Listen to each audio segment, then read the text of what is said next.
Shalom saudara terkasih di dalam nama Tuhan Yesus Kristus.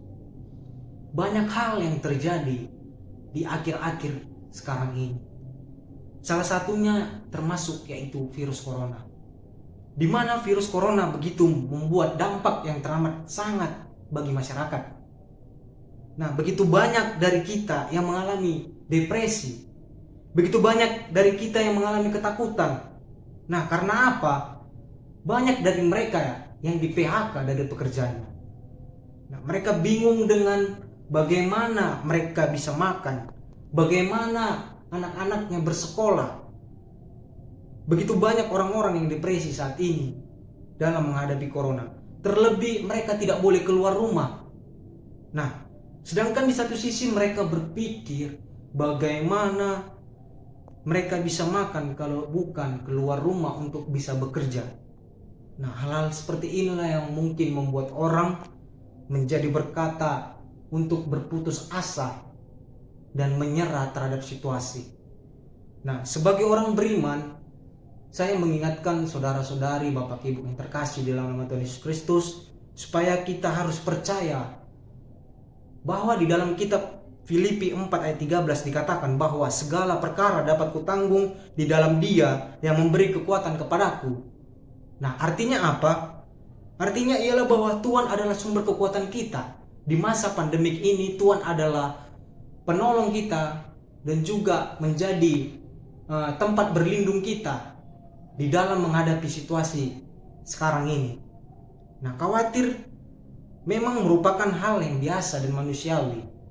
Namun jangan sampai kekhawatiran itu dapat menekan hidup kita, membuat kita kehilangan akal pikiran yang sehat, membuat kita semakin tidak peduli yang namanya dengan social distancing, yang namanya hidup bersih dan segala macam. Nah, kita pakai segala cara bagaimana supaya kita tetap survive, bertahan hidup. Nah, terkadang itulah yang membuat kita lupa bahwa ada satu pribadi yang membuat hidup kita dalam ketenangan, yaitu dalam masalah apapun yang kita hadapi, ketika kita berada di bawah kaki Tuhan, di hadirat Tuhan, kita datang kepada Tuhan, maka disitulah kita akan mengalami sukacita yang luar biasa. Disitulah damai sejahtera akan mengalir dalam hidup kita. Nah, kita pasti bisa mengambil sisi positifnya dari virus corona ini, bukan? Nah, salah satunya yaitu di zaman virus corona ini, di masa sekarang ini, kita semakin banyak waktu untuk bisa berkumpul bersama keluarga, bukan? Kita semakin banyak waktu untuk bisa menjalin silaturahmi dan hubungan yang baik antar sesama keluarga, bukan? Kita semakin banyak waktu untuk bisa bercakap-cakap kepada Tuhan melalui membaca firman Tuhan, bukan? Nah, ini merupakan hal yang menjadi sisi positif di dalam hadirnya virus corona. Nah, di sini saya mengingatkan kepada kita bahwa segala masalah jangan pernah melihat langsung dari sisi negatifnya, tetapi periksa terlebih dahulu, karena di dalam masalah itu ada sisi positifnya. Nah, di sini saya ingin mengatakan juga bahwa karena segala sesuatu yang Tuhan izinkan hadir di dalam hidup kita, itu akan membawa kebaikan kepada kita. Percayalah Bapak Ibu Saudara-saudari yang terkasih. Nah, terima kasih, sekian dari saya. Shalom, Tuhan Yesus memberkati. Nah, yang menjadi pesan dari khotbah yang telah saya sampaikan ialah di mana supaya kita tetap dapat mengambil sisi positif dari apa yang telah terjadi ataupun yang sedang terjadi di dalam hidup kita.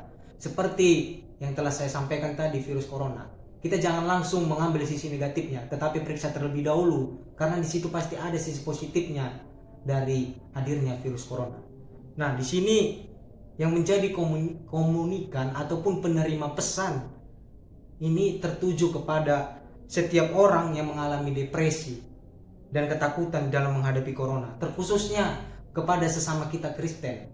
Nah, di sini saya juga akan memberitahukan bahwa gaya atau style komunikasi yang saya pakai tadi yaitu tipe structuring style.